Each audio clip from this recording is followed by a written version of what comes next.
ನಮಸ್ಕಾರ ಸ್ನೇಹಿತರೆ. ಅಧ್ಯಾನ್ ಸನಾತನ ಎಂಬ ಈ ಪವಿತ್ರ ಆತ್ಮಯಾನಕ್ಕೆ ಹಾರ್ದಿಕ ಸ್ವಾಗತ.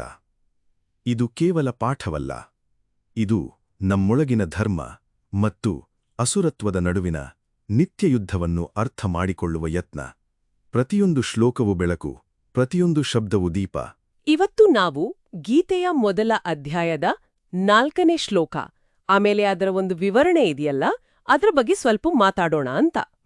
ಸರಿ. ಕುರುಕ್ಷೇತ್ರದಲ್ಲಿ ದುರ್ಯೋಧನ ಪಾಂಡವರ ಸೇನೆಯನ್ನ ನೋಡ್ತಾನೆ. ನೋಡಿ ತನ್ನ ಗುರು ದ್ರೋಣಾಚಾರ್ಯರ ಹತ್ರ ಹೋಗಿ ಅಲ್ಲಿರೋ ಯೋಧರ ಬಗ್ಗೆ ಹೇಳ್ತಿದ್ದಾನೆ. ಹೌದು, ಆರಂಭದ ದೃಶ್ಯ ಅದು. ಈ ಶ್ಲೋಕ ಆಮೇಲೆ ಅದರ ವಿವರಣೆ ಇಟ್ಕೊಂಡು ದುರ್ಯೋಧನನ ಮನಸ್ಸಲ್ಲಿ ಆ ಕ್ಷಣಕ್ಕೆ ಏನಿತ್ತು, ಅವನ ಭಯ, ಅವನ ಲೆಕ್ಕಾಚಾರ, ಇದನ್ನೆಲ್ಲ ಸ್ವಲ್ಪ ನೋಡೋಣವೇ? ಖಂಡಿತ ನೋಡೋಣ. ಆ ಶ್ಲೋಕ ಹೀಗಿದೆ ನೋಡಿ.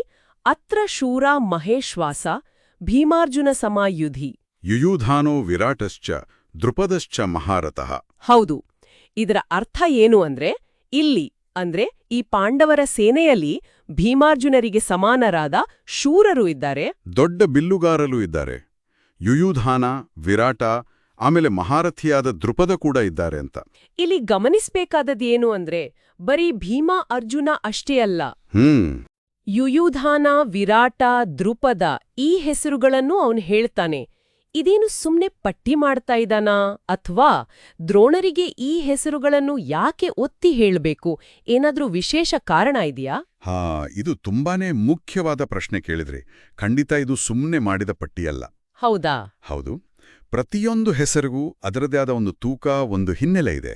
ನೋಡಿ, ಯುಯುಧಾನ ಅಂದ್ರೆ ಯಾರು? ಯುಯುಧಾನ ಅವನು ಸಾತ್ಯಕಿ, ಕೃಷ್ಣನ ಪರಮಾಪ್ತ, ದೊಡ್ಡ ಯಾದವ ಯೋಧ.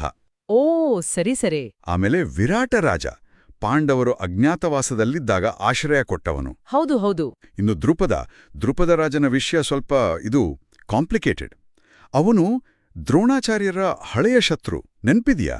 ಹೌದಲ್ವೇ, ದ್ರೌಪದಿಯ ತಂದೆ ಕೂಡ. ಕರೆಕ್ಟ್, ದ್ರೌಪದಿಯ ತಂದೆ ಬೇರೆ. ಸೊ ಈ ಹೆಸರುಗಳನ್ನೆಲ್ಲ ದ್ರೋಣರ ಮುಂದೆ ಹೇಳುವಾಗ ದುರ್ಯೋಧನನಿಗೆ ಪಾಂಡವ ಸೇನೆಯ ಶಕ್ತಿ ಗೊತ್ತಿದೆ ಅನ್ನೋದು ಒಂದು ಕಡೆ ಸ್ಪಷ್ಟ. ಗೊತ್ತಿದೆ. ಆದ್ರೆ ಇದರ ಜತೆಗೆ ಆ ವಿವರಣೆ ಹೇಳೋ ಹಾಗೆ ಇದು ಅವನ ಒಳಗಿನ ಒಂದು ತಳಮಳ, ಒಂದು ರೀತಿ ಬಹುಶಃ ಭಯದ ಒಂದು ಪ್ರತಿಬಿಂಬ ಕೂಡ ಇರಬಹುದು. ಭಯನ ಇದು ಕೇವಲ ಶತ್ರುಗಳ ಬಲದ ಲೆಕ್ಕಾಚಾರ ಮಾತ್ರ ಅಲ್ಲ, ಅವನ ಮನಸ್ಸಿನ ಸ್ಥಿತಿಯನ್ನು ತೋರಿಸ್ತಾ. ಹೌದು. ಮೂಲದಲ್ಲಿ ಹೇಳ್ದ ಹಾಗೆ ಇದು ಅವನ ಆತ್ಮ ಸಂಶಯ ಅಂತಾರಲ್ಲ, ತನ್ನ ಬಗ್ಗೆ ತನಗಿರೋ ಅನುಮಾನ, ಅದನ್ನೂ ತೋರಿಸುತ್ತಾ.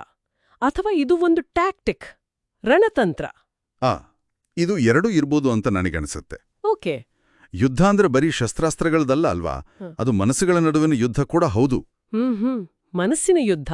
ಅದನ್ನೇ ಮೂಲದಲ್ಲಿ ಮನಸ್ಸಿನ ಯುದ್ಧವೂ ಮುಖ್ಯ ಅಂತ ಹೇಳಿರೋದು. ಯುದ್ಧ ಶುರುವಾಗೋ ಮೊದಲೇ ನಾಯಕರ ತಲೆಯಲ್ಲಿ ಏನೆಲ್ಲ ಲೆಕ್ಕಾಚಾರಗಳು ನಡೀತಿರುತ್ತೆ ನೋಡಿ. ಹೌದು. ಈಗ ದೃಪದನ ಹೆಸರನ್ನ ದ್ರೋಣರ ಮುಂದೆ ಹೇಳಿದಾಗ ಅವನು ತನ್ನ ಗುರುವಿಗೆ ಅವರ ಹಳೆ ಶತ್ರುವಿನ ನೆನಪು ಮಾಡಿಕೊಡ್ತಾ ಒಂದ್ ರೀತಿ ಎಚ್ಚರಿಸ್ತಾ ಇರ್ಬೋದು. ಓ, ಹಾಗೇನಾ? ಹೌದು, ತನ್ನ ಸೇನೆಯನ್ನು ಹುರಿದುಂಬಿಸೋ ಪ್ರಯತ್ನ ಇರ್ಬೋದು. ಆದರೆ ಆ ಮಾತುಗಳಲ್ಲೇ ಎದುರಾಳಿಗಳ ಸಾಮರ್ಥ್ಯದ ಬಗ್ಗೆ ಅವನಿಗಿರೋ ಒಂದು ಗೌರವ, ಅದರ ಜೊತೆ ಒಂದು ಭಯ ಕೂಡ ಕಾಣಿಸುತ್ತೆ. ಗೌರವ ಮಿಶ್ರಿತ ಭಯ. ಹೌದು. ಗೀತೆಯ ದೊಡ್ಡ ಸಂದೇಶವೇ ಅದಲ್ವಾ? ಹೊರಗಿನ ಯುದ್ಧಕ್ಕಿಂತ ಒಳಗಿನ ಯುದ್ಧ, ನಮ್ಮ ಮನಸ್ಸಿನ ಸ್ಥಿತಿ, ಅದು ತುಂಬಾ ಮುಖ್ಯ ಆಗತ್ತೆ. ವಾ, ಇದು ನಿಜಕ್ಕೂ ಒಂದು ಆಳವಾದ ವಿಚಾರ. ಹಾಗಾದ್ರೆ ಈ ಒಂದು ಶ್ಲೋಕದಿಂದ ನಮಗ್ ಗೊತ್ತಾಗೋದೇನು ಇದು ಬರೀ ಯೋಧರ ಲಿಸ್ಟ್ ಅಲ್ಲ. ಖಂಡಿತ ಅಲ್ಲ. ಇದು ದುರ್ಯೋಧನನ ಆ ಕ್ಷಣದ ಮನಸ್ಥಿತಿ, ಅವನ ಭಯ, ಅವನ ಸ್ಟ್ರಾಟಜಿ ಎಲ್ಲದರ ಒಂದು ಸಣ್ಣ ಚಿತ್ರಣ ಕೊಡುತ್ತೆ. ಹೌದು. ಒಬ್ಬ ನಾಯಕ ಶತ್ರುವನ್ನ ಹೇಗ್ ನೋಡ್ತಾನೆ ಅನ್ನೋದು ಅವನ ನಿರ್ಧಾರಗಳ ಮೇಲೆ ಎಷ್ಟು ಪರಿಣಾಮ ಬೀರುತ್ತೆ ಅನ್ನೋದಕ್ಕೆ ಇದೊಂದು ಒಳ್ಳೆ ಉದಾಹರಣೆ ಅಲ್ವಾ? ಖಂಡಿತವಾಗಿಯೂ. ಇಲ್ಲಿಂದ ಒಂದು ಮುಖ್ಯವಾದ ಪ್ರಶ್ನೆ ನಮ್ಮುಂದೆ ಬರುತ್ತೆ. ಹೇಳಿ.